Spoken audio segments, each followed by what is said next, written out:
Hi, everybody, and welcome to today's Faith Moments. I'm going to carry on with this coming home theme just for a couple more faith moments because there's something very exciting in my spirit. And I wanted to try to explore today how when we come home to God, the prodigal returns. He doesn't return as a slave or a servant. He returns into the intimacy of relationship with his Father. And again, I'll share a little bit of my own story in a few moments. I'm in a reminiscing mood at the moment. So yeah, you get a bit of my story, I'm afraid. So I've called today Coming Home to Marriage. And I've done that because I think sometimes when we are conscious of we've got things wrong, we're conscious that we've come back to God, we're conscious that we've asked for forgiveness, we can, if we're not careful, feel like a forgiven sinner who's just about allowed in the back of church. And that's not what God's about. It's not what the cross is for. It's not what the whole thing's aimed at. Today, coming home to marriage. So the prodigal son comes home. He thinks as a slave, but God says, no, you're a son.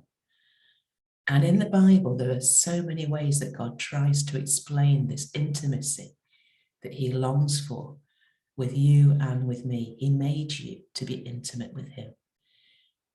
He describes how when we accept Christ, we become sons and daughters. He describes his spirit coming to live inside us. And he describes the church as the bride of Christ. And I've put there a picture of Kate Middleton dressed in a beautiful white robe. She wore the ring. There was a party, just the same as the prodigal son. But that dress, the ring, the celebration was to marry the prince. And that's what God's after for you and for me, is to marry us. And I'm going to share a bit of my own story in a moment, but just before I do, there's many passages in the scriptures where it describes husband, God as our husband. But I've come to Jeremiah 54. And it's the Old Testament where God's people have really messed up. They've got so much wrong. And God is choosing to have grace on them, to redeem them. And he says, do not fear, for you will not be ashamed. Do not be discouraged, for you will not suffer disgrace. For you will forget the shame of your youth and the disgrace of your widowhood. You will remember no more. For the Maker, your Maker is your husband. The Lord of hosts is his name. The Holy One of Israel is your Redeemer. The God of the whole earth, he is called. So just catch this beautiful picture. God's people have messed up. He's not just forgiving them. He's not just bringing them home. He's reminding them that he's their husband. For your Maker is your husband. The Lord of hosts is his name. The Holy One of Israel is your Redeemer. The God of the whole earth, he is called. And I was remembering a little bit in my own story. When I was almost 30, I had a really strong sense that God was calling me to something, but I didn't know what it was. And this went on for a couple of years. I was happily working as an engineer. I was very happy in life, but I had a sense that he was calling me to something more, something different. And I just didn't know what it was. And this is how I think God works with us. He calls us, he woos us first to see if we want him more than anything else. And I remember in the story, as the journey went on, some of my friends said to me, just do something, just try something different. And I said, no, I've got to wait for him. And I came to the point in the journey where the one who calls is more important than the calling. It didn't actually matter what God was calling me to do. I just wanted him, the one who calls. And as the journey went on, after a couple of years, I felt God say, I'm going to tell you when you go to Iona, little tiny Scotland island. I'll tell you when you get to Iona. And in my sort of logical head, I said, God, why can't you tell me now? Why are we waiting till we get to Iona? Why all of that?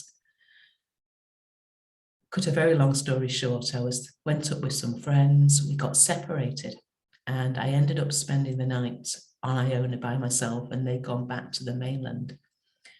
And as I found a B&B and I went up to the Abbey for the evening service, as I was running up because I was late, I just said to God, if you've kidnapped me, if this is something about you, show me a rainbow. And suddenly I looked across and this enormous rainbow was right across the bay. And I realized that God had kidnapped me. He had a meeting arranged with me on the island that night.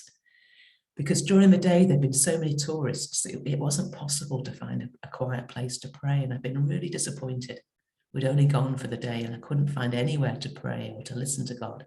And I'm not very good at listening to God, so it takes me a while to tune in. So I've been really just disappointed. And then I just realized with the rainbow that God had kidnapped me. So I went up to the service and it was lovely, but I didn't hear him. I went back to my B&B and I slept, and then I woke up very early and I just felt the Lord say, come now, come to the Abbey. And I went up to the Abbey and there was nobody else there. It was silent, it was quiet. And as I knelt to pray, I was crying out to God to revive his church, to bring us alive again, to make us who he wants us to be. Revive your church, Lord. And as I knelt, all I can describe is that the whole of the Abbey turned into a wedding scene.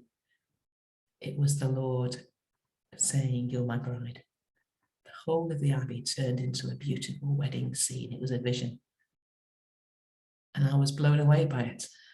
And after a time, I don't know how it came to end, but I got up and I walked along the headland and I said, Lord, what do you want? And I heard him say, I want you to go and be ordained. You're part of the answer. A small part, but you're part of it. And as I went down, I thought, well, I'll have to find somebody in the Church of England, because he said, go and be ordained in the Church of England. And I was in a Baptist church at the time. And I thought, well, I'll have to find somebody that knows of what you're supposed to do. So I went down to the Bishop's Lodge, down there, Bishop's House, I think it's called. And there was an early morning service happening and it was just finishing as I got there. So I waited outside and I thought, well, I'll find somebody with a dog collar on to ask them what I'm supposed to do next.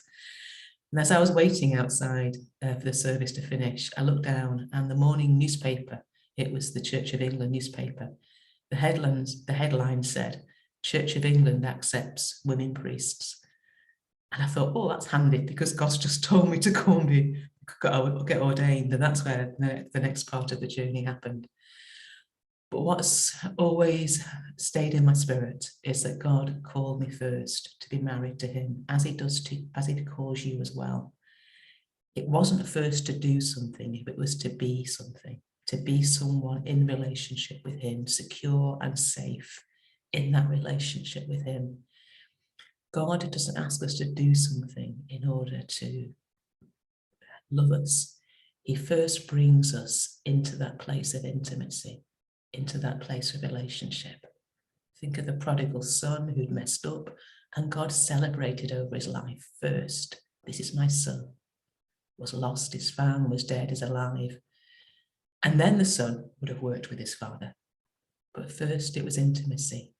It was knowing who he is and where he is. I'm the middle of 3 daughters, and I'm not sure if this is right, if someone's a psychologist or whatever, they can tell me, but I've heard it said that the middle child is sometimes looking either side for approval or to understand their worth or their value. And I don't want to be like that. I only want to see how God sees me. And how God sees me and how God sees you is as his bride. Your maker is your husband. The Lord of hosts is his name. Your maker is your husband. No matter what you've got right or what you've got wrong, no matter what the church gets right or gets wrong, she is the bride of Christ. And my great desire for my own life and for ours as a church community is that we learn to know who we are with God. Not trying to get somewhere or to be something or to become something in a relationship, but knowing who has made us by grace. Your maker, the God of all the universe, is your husband. Just take a moment for that to settle in your spirit. God calls us his bride. He is our husband.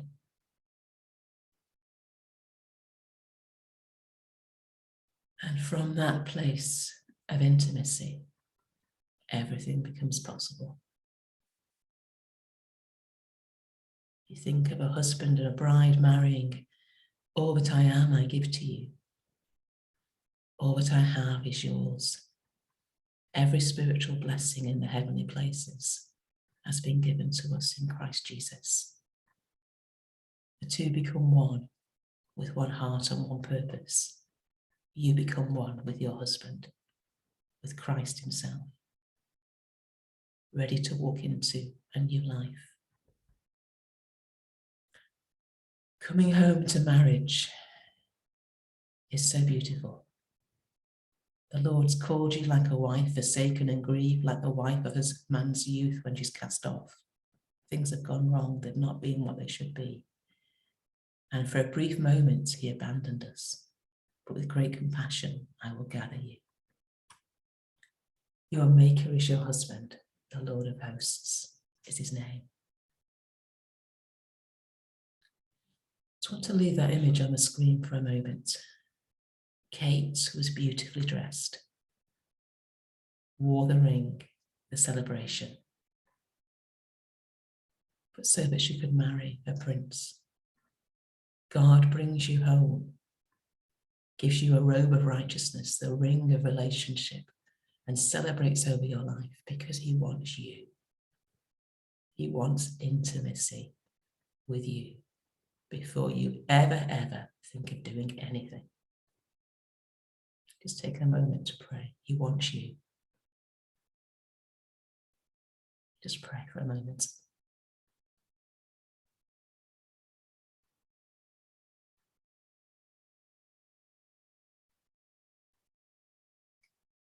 So, Father, I pray that by the power of your Spirit that you will settle in our hearts, that we are loved before we do anything. We're brought home, we're loved, we're dressed, we're celebrated over to bring us into that relationship with you, that intimacy, where you can share your heart. I pray for each of us, myself included, that you remind us that you are our husband and that you've brought us into that union with you. And then you celebrate over our lives. Amen. So coming home to marriage, we're not just forgiven sinners that get into the back of church and just about. We're called into deep relationship where we're loved, valued, cherished. And we're called to obey him. God bless you and God keep you as we journey together.